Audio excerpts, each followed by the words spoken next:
Eureka! The story so far. There are only two basic machines, the inclined plane and the lever. All other machines are variations of these. A screw is simply a twisted inclined plane. A wheel is simply a circular lever whose fulcrum has become an axle. And now, the pulley. The pail of water that Jack and Jill had to fetch was not on top of the hill at all. It was actually at the bottom of a well. Unfortunately, it was too heavy for either of them to pull up. What they needed was a simple machine to give them a mechanical advantage. No, the inclined plane doesn't help. Nor does the lever. Nor the screw. What other sorts of machine are there? Ah, yes, the wheel. But what's Jill doing with it? She is arranging the wheel so that it will revolve on an axle stuck in that post. Very good. Jill's just rediscovered another sort of simple machine. A wheel that instead of being all of a piece with its axle, can revolve freely around an axle. Since this type of wheel is used mainly for pulling things, it's called a pulley. And Jill can hitch the rope around it and use it to pull. No, Jack can use it to try to pull the pail of water up. That's funny. He needs just as much force to try to pull the pail of water up this way as he did trying to pull it up the other way. I wonder if there's a better way of rigging the pulley. Amazing. How did Jill manage it?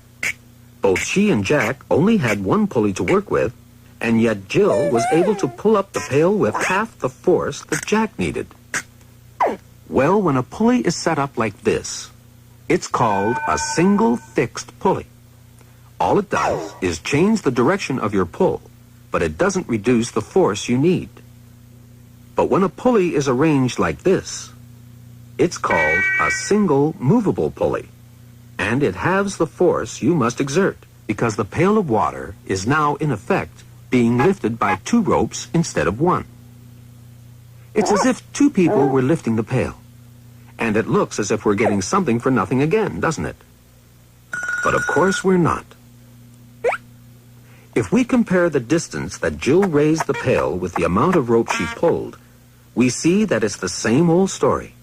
What she's gaining on the force, she's losing on the distance. The distance that she pulls the rope is twice the distance that she raises the pail. But the way Jill used the pulley is still twice as effective as the way Jack used it. There are lots of other ways of combining pulleys, and it's simple to figure out the mechanical advantage of each system. All you do is count the number of ropes supporting the weight. This single fixed pulley has one piece of rope supporting a weight of 600 newtons. Input force 600 newtons. Output force 600 newtons. And the mechanical advantage is therefore 1. There isn't any mechanical advantage, in other words. This single movable pulley has two ropes supporting the weight. Input force 300 newtons. Output force 600 newtons. Mechanical advantage 2. Here's a system with 3 supporting ropes. Input force 200 newtons. Output force 600 newtons. Mechanical advantage 3. This one also has a mechanical advantage of 3, and is, in fact, the pulley system that Jill finally rigged up for herself. Although she had to pull the rope 3 meters for every meter that she raised the pail of water, she only needed 200 newtons of force to do it.